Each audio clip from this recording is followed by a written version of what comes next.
అనకాపల్లి జిల్లా పాయకరావుపేట నక్కపల్లి మండలం సారిపల్లిపాలెం హోంమంత్రి ఇంటి వద్ద సామూహిక వరలక్ష్మి వ్రతం పూజలు.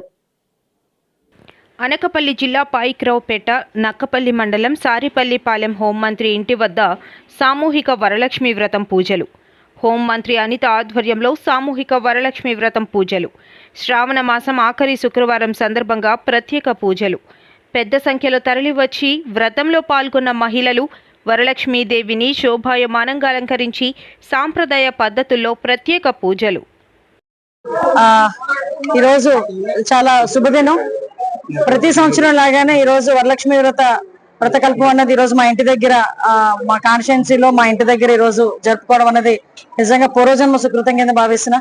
ఏదైతే ఈ నియోజకవర్గంలో మహిళలందరూ కూడా ప్రతి ఒక్కరు కూడా నన్ను అక్క చెల్లెలాగా, ఒక అక్కలాగా, ఒక చెల్లిలాగా, ఒక అమ్మలాగా భావించి ఈ రోజు నన్ను అందరూ ఆశీర్వదించి ఎప్పుడు లేని మెజార్టీతో 40,000 పైన మెజార్టీతో నన్ను ఇక్కడ గెలిపించి నన్ను ఈరోజు హోమ్ మినిస్టర్ స్థాయిలో కూర్చోబెట్టిన నా పాయకరావుపేట నియోజకవర్గ ప్రజలు, తెలుగుదేశం పార్టీ కుటుంబ సభ్యులు, ఎన్డీఏ కుటుంబ సభ్యులు అందరికీ కూడా నేను పేరు పేరున ధన్యవాదాలు తెలియజేసుకుంటున్నా.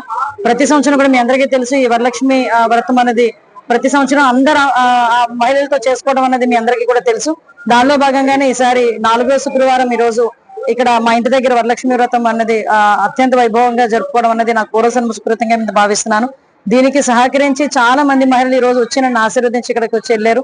ఈ రోజు ఎన్డీఏ కూటమి సుభిక్షంగా ఉండాలి, ముఖ్యంగా ఆంధ్రప్రదేశ్ రాష్ట్రం క్షేమంగా ఉండాలి, అదేవిధంగా నాయకులకి, పాలకులకి అందరికీ కూడా మంచి జరగాలని మనస్ఫూర్తిగా దీవించి ఈ రోజు రాష్ట్రం బాగుండాలని దీవించి ఈ రోజు వెళ్ళిన ప్రతి సోదరీమణికి కూడా మనస్ఫూర్తిగా నేను ధన్యవాదాలు తెలియజేసుకుంటే ఇక్కడికి వచ్చిన ప్రతి ఒక్కరికి కూడా ఒక్కొక్కరు ఒక్కొక్క అమ్మవారిగా భావించి నన్ను ఆశీర్వదించి వెళ్ళేందుకు ప్రత్యేకంగా వాళ్ళందరికీ కూడా పాదాబంధన చేస్తున్నాను.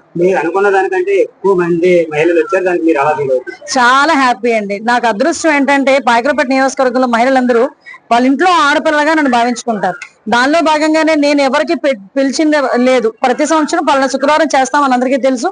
ఆ ప్రతి సంవత్సరం 3వ శుక్రవారం చేస్తాను. యాక్చువల్ గా 3వ శుక్రవారం ఈసారి జెండా మనకి ఆగస్ట్ 15th వచ్చింది కాబట్టి 4th శుక్రవారం అందరూ కూడా వెయిట్ చేసి వచ్చి బ్లెస్ చేసి వెళ్తారు. అది నాకు నిజంగా చాలా ఆనందం.